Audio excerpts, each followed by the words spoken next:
এখন আমরা ইংলিশ 2 থেকে গ্রামার পার্ট থেকে একটা গুরুত্বপূর্ণ টপিকস দেখব।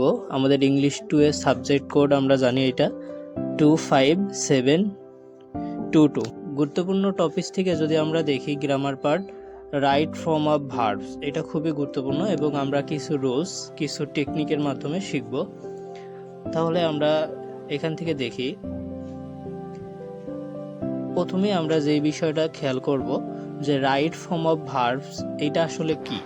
তা আমাদের প্রথমে যে প্রশ্নটা আছে যে রাইট ফর্ম অফ ভার্বস কি বা কাকে বলে। তা আমাদের এখানে সুন্দর একটা অ্যান্সার দেওয়া আছে যে ভার্বের সঠিক ব্যবহার গ্রামারের একটি খুবই গুরুত্বপূর্ণ বিষয়। এখন যেই বিষয়টা ভার্বের সঠিক রূপ ব্যবহার জানার পদ্ধতিকেই রাইট ফর্ম অফ ভার্ব বলে। মূলত এতে টেন্স, এটা আপনাকে ভালোভাবে পারতে হলে tense, sequence of tense, mode, model, auxiliaries, voice, subject, verb, agreement, narration ইত্যাদি বিষয় সম্পর্কে জানতে হবে, কারণ এইগুলোর সাথে রাইট ফর্ম অফ ভার্ব জড়িত। তাই ভার্ব ফর্ম সম্পর্কে পূর্ণাঙ্গ ধারণা লাভ করতে উপরোক্ত বিষয়গুলো পৃথকভাবে অধ্যয়ন করতে হবে। এখানে গুরুত্বপূর্ণ নিয়মগুলো আলোচনা করব ইনশাল্লাহ। রুলস 1 যদি আমরা দেখি, এখানে আমরা যেটা খেয়াল করব কিছু শর্ট টেকনিকের মাধ্যমে আমরা শিখতে পারবো।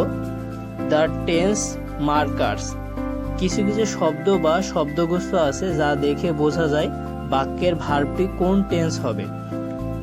যেসব শব্দ বা শব্দগুচ্ছকে এখানে টেন্স মার্কার্স হিসাবে অভিহিত করা হয়েছে। নিচে টেন্স মার্কার্সের একটি তালিকা এবং পরে এগুলোর বিশদ ব্যাখ্যা করা হয়েছে। প্রথমে যদি আমরা খেয়াল করি রাইট ফর্ম অফ ভার্বসের প্রেজেন্ট ইনডিফিনাইট টেন্স কিভাবে আমরা চিনতে পারবো সহজভাবে। যদি সেন্টেন্সে বা বাক্যতে always, often, sometimes, every day, daily, regularly, usually, normally, occasionally, generally etc এইগুলো যদি থাকে তাহলে আমরা প্রেজেন্ট ইনডিফিনাইট টেন্স বলতে পারবো।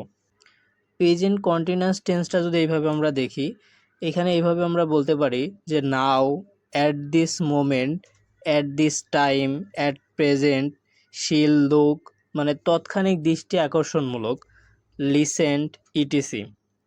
এখানে একটা গুরুত্বপূর্ণ নোট আমরা দিয়েছি, যেসব ভার্বের কন্টিনিউয়াস হয় না সেসব ভার্ব অথবা ভার্ব প্রেজেন্ট কন্টিনিউয়াস টেন্সের পরিবর্তে তাদেরকে প্রেজেন্ট ইনডিফিনাইট টেন্সে করতে হয়। যেমন আমি যে একটা উদাহরণ দিই, he believes me now.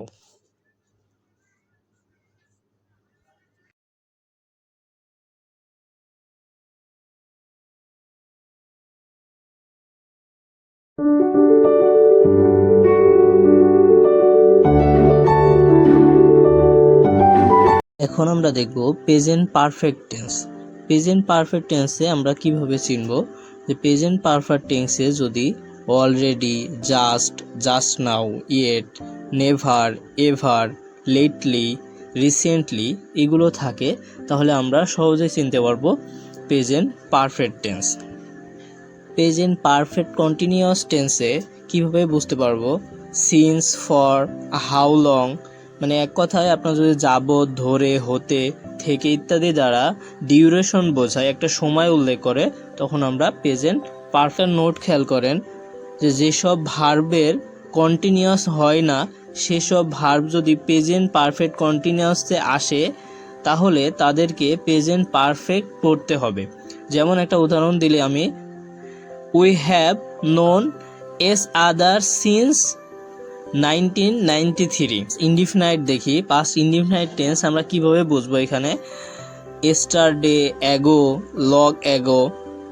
Log since, last, last night, last week, last month, last year, as soon as, the day before yesterday, once. এই পাস্ট কন্টিনিউয়াস টেন্স দেখি তাহলে at the moment, at that time, then ETC. আবার এইভাবে থাকতে পারে whale, when, as দ্বারা যুক্ত দুটা অতীত ঘটনার হোয়েল, হোয়েন যুক্ত অংশটি পাস্ট কন্টিনিউয়াস টেন্স হবে। পাস্ট পারফেক্ট কিভাবে হবে, যে অতীতের দুটি ক্রমিক ঘটনার ক্ষেত্রে বিফোরের পূর্বে পাস্ট পারফেক্ট, একটু মনে রাখবেন, বিফোরের পূর্বে পাস্ট পারফেক্ট এবং আফটারের পরে বসে। Future indefinite tense tomorrow, next week, years, coming.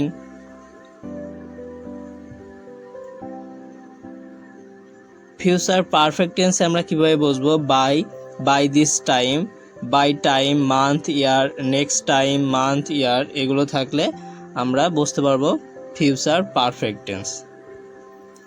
এখন আমরা গুরুত্বপূর্ণ যে রুলসে যাব, সেখানে 1 নম্বর রুলস যেটা আছে আমাদের, প্রেজেন্ট ইনডিফিনাইট টেন্সের সাবজেক্ট যদি থার্ড পারসন সিঙ্গুলার নাম্বার হয় তবে ভার্বের শেষে এস বা ইএস যোগ হবে, কিন্তু অন্য কোনো টেন্সের ক্ষেত্রে হবে না।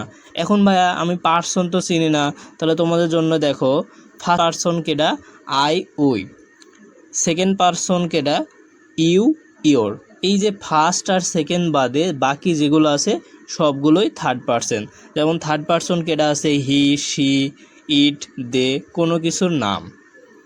তাহলে আমরা এখানে একটা উদাহরণ দিয়েছি, যদি খেয়াল করো, হি ইটস রাইস। এখানে দেখো ইট ছিল, এস যোগ করছি। কেন করছি? এটা হচ্ছে থার্ড পারসন সিঙ্গুলার নাম্বার, তাহলে থার্ড পারসন সিঙ্গুলার নাম্বারের সাথে এস যোগ করছি আমরা। তারপর এখানে দেখো প্লে ছিল, আমরা এস যোগ করছি। He plays football. কেন এস যোগ করছি? Third person singular number. Present indefinite টেন্সে সাবজেক্ট যদি প্লুরাল নাম্বার হয় তাহলে ভার্বের শেষে এস বা এস যোগ হবে না। কি বলছে? থার্ড পারসন প্লুরাল নাম্বার হলে। তাহলে দেখো এখন এই যে দেখো থার্ড পারসন কিন্তু প্লুরাল মানে একের অধিক। তাহলে দেখো দে মানে কি? তারা, মানে অনেক। তাহলে দে প্লে ফুটবল, তখন আমার এস যুক্ত হবে না। তারপরে দে ইট রাইস, তখন আমাদের এস যুক্ত হয় নাই। এইভাবে আমরা বুঝতে পারবো।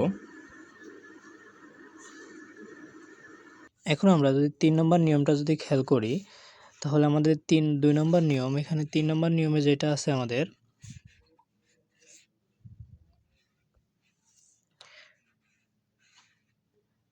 প্রেজেন্ট ইনডিফিনাইট টেন্সের subject third person singular number হলেও সেটি যদি নেগেটিভ সেন্টেন্স হয় তাহলে ডাজ নট ব্যবহৃত হবে।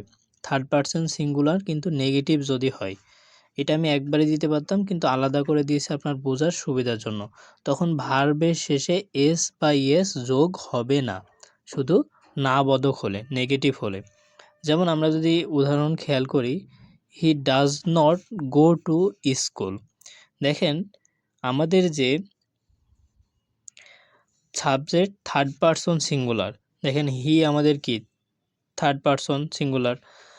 এবং এখানে দেখেন অশিস ডাজ নট ইট রাইস, এইখানেও দেখেন আমাদের থার্ড পারসন, সেক্ষেত্রে আমাদের ডাজ নট হয়েছে, ভার্বের শেষে এস বা ইএস যোগ হয়নি। ঠিক আছে? যেমন এখানে দেখেন এস বা এস যোগ হয় নাই, ইটের এখানে দেখেন যোগ হয় নাই। পরবর্তী নিয়মটা যদি আমরা খেয়াল করি, তাহলে এখান থেকে আমরা যেটা দেখতে পাচ্ছি যে present tense or future tense হলে ভার্বের শেষে এস বা ইএস যোগ হবে না, তখন সেই টেন্সের স্ট্রাকচার অনুযায়ী ভার্ব বসবে। কি বললাম? Present tense or future tense হলে ভার্বের শেষে এস বা ইএস যোগ হবে না, তখন সেই টেন্সের স্ট্রাকচার অনুযায়ী ভার্ব বসবে। যেমন একটু খেয়াল করেন, he went to school, he will go to school.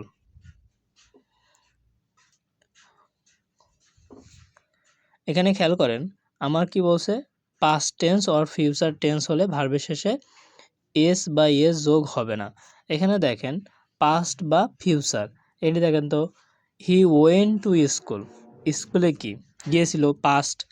He will go to school, future. এজন্য ভার্বের সাথে আমরা এস বা ইএস যোগ করি নাই। মানেটা একটু বুঝলে আমাদের জন্য সহজ।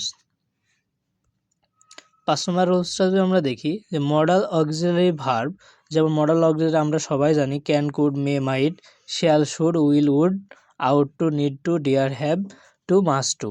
আপনারা এই কটা জানলেই হবে, can, could, may, might, shall, should, will, would, এই কটা জানলেই হবে। এরপরে ভার্বের প্রেজেন্ট ফর্ম বসে এবং ভার্বের সাথে কোনো কিছু যোগ হয় না। তাহলে আমরা শুধু মনে রাখবো যে মডাল অক্সিলারি ভার্বের পরে প্রেজেন্ট ফর্ম বসে এবং ভার্বের সাথে কোনো কিছু যোগ হবে না। তো ভাইয়া কোনো কিছু মানে কি এস বা ইয়েস বা আইএনজি এগুলো হবে না। তাহলে আমরা যদি উদাহরণে খেয়াল করি যে I shall go to school, দেখেন I shall go to school, modal auxiliary verb কি আছে শ্যাল, সেক্ষেত্রে দেখেন ভার্বের সাথে কোনো যুক্ত হয় নাই। আবার he can do the work, এখানে ক্যান আমাদের মডাল অক্সিলারি ভার্ব, মানে ভার্বের সাথে কোনো কিছু যোগ হয় নাই। ইউ মাস্ট কাম হিয়ার, এই যে মাস্ট আছে। ইউ শুড স্টাডি হার্ড, অবশ্যই পড়তে হবে। দেখেন শুড মানে কি, দেখেন এখানে আমার অক্সিলারি ভার্ব আছে। এইভাবে নিয়মগুলো আমাদেরকে পড়তে হবে।